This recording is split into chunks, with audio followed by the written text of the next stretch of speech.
So, what inspired us to start the Anchored in Love marriage cruise really came from the concept behind the proximity principle. The proximity principle breaks down that you are the average of the five people that you hang around the most. And so, we wanted to create an environment where we were surrounding ourselves with other couples who were passionate about their marriage, about each other, and about their relationship with God. We apply it in so many areas of our life. In our business, we're a part of mastermind groups where we're surrounding ourselves with top performing businesses, constantly learning and growing. With our faith, we're plugged in and invested into small groups and in church. And in our health, surrounding ourselves with, fitness experts in class and gym memberships. But when we really thought about it, we didn't have something that created that proximity to couples who are passionate about their marriage and their faith.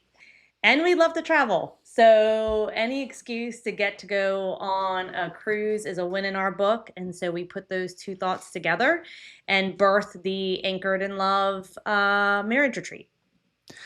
Ding, ding, ding. Checked a lot of the boxes for us. In other areas of our life, let's take health for instance, right? You probably go to the doctors every year or 2 years to get a checkup, right? Make sure everything is working well, your blood works good, all of your heart rate, all those things are in check. The dentist, right? Getting your teeth checked out. And so we understand the importance of maintenance when it comes to our health. Mhm. But I think far too often in marriage, we don't do anything until there's a lot of tension or challenges going on, right? We wait until the marriage is kind of screaming at us that something's not right. And so the thought behind this is to get ahead of those seasons and have that regular couple check in, the preventative care of how you're doing individually and as a couple to help prevent or limit those seasons of challenges. And I know this has been really helpful for us as we've navigated the last going on 22 years of marriage, is having these preventative check-ins helps just set the year up to run much smoother. Well, it really depends on the day. If we're having an excursion day, it's going to be more focused on relaxing, Mhm. exploring, having fun.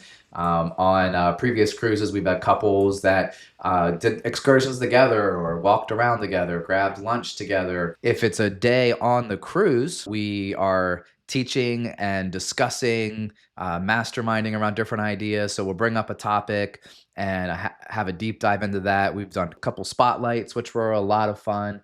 Then it was a highly requested segment of the marriage cruise where we bring up a couple in an area of strength and just ask some questions, and they're really able to shed light on an area in their marriage that's really working well. That was a very powerful time. Dinner was another time where everyone seemed to really enjoy just rotating tables. We tried to make it a goal not to sit with the same people two nights. Yeah. So that was fun, just rotating that. Everyone having great conversations. You could hear laughs from every table every single night. So that was a great one as well. So relaxing. We know we tried to start the content a little bit later in the morning so couples could relax, enjoy some of their sleep. If you've got kids, on this cruise, so you just relax and show up more at like 9:30, 10 instead of 8 o'clock or something. So you would have some couples go off and do their own things or go back to their room to read, and then other couples that would meet up and do some of the fun activities that were going on board. So extroverts and introverts unite, and they can pick whatever they want to do. Some couples wanted to go to the shows, go to the casinos, and we had some uh, of the one member of the couple was like, "Well, I'm going to go back to the room and relax and read while you go do that." So there's a lot of opportunity for all types of people to enjoy, relax, and grow closer together.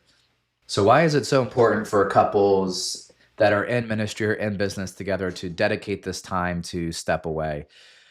Wow, it is so important, in particular when you are in these environments where you're working together, where you invest in yourself as a couple, not just a partner in business or in ministry.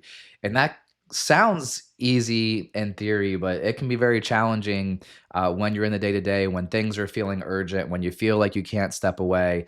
That can really put a tax on the relationship. So doing something like this, where it's just fun, it's not a huge commitment, where you're just stepping out of that, where you're able to refresh, able to learn more about each other. Staying curious in a relationship is a very powerful thing. So Mhm.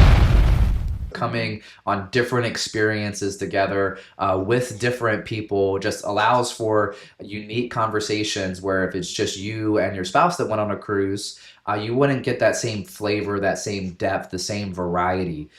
So that's a big thing, and it takes discipline. And this allows us to plan everything for you. All you have to do is show up to the cruise and come to the meetings, enjoy the sun deck, enjoy the company of other couples.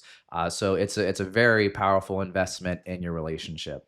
I think some of the other benefits of the cruise is just taking that time annually, and if you can, even more frequently than that, to just reconnect as a couple and evaluate your shared goals, your dreams, your vision for your family.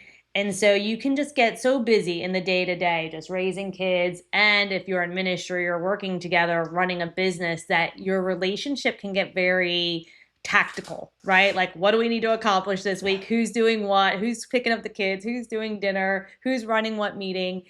And in that, we don't take enough time to look at our life, our marriage, our dreams, our goals from that higher perspective. Mm. And so this builds in at least once a year where you have time to do just that, to step back, to reconnect on those dreams, goals, and visions. How close are you? Where's the alignment? Where's the disconnection there? And work towards that. So I know that's been super helpful for Wes and I, having that rhythm and looking to help create that for other couples as well.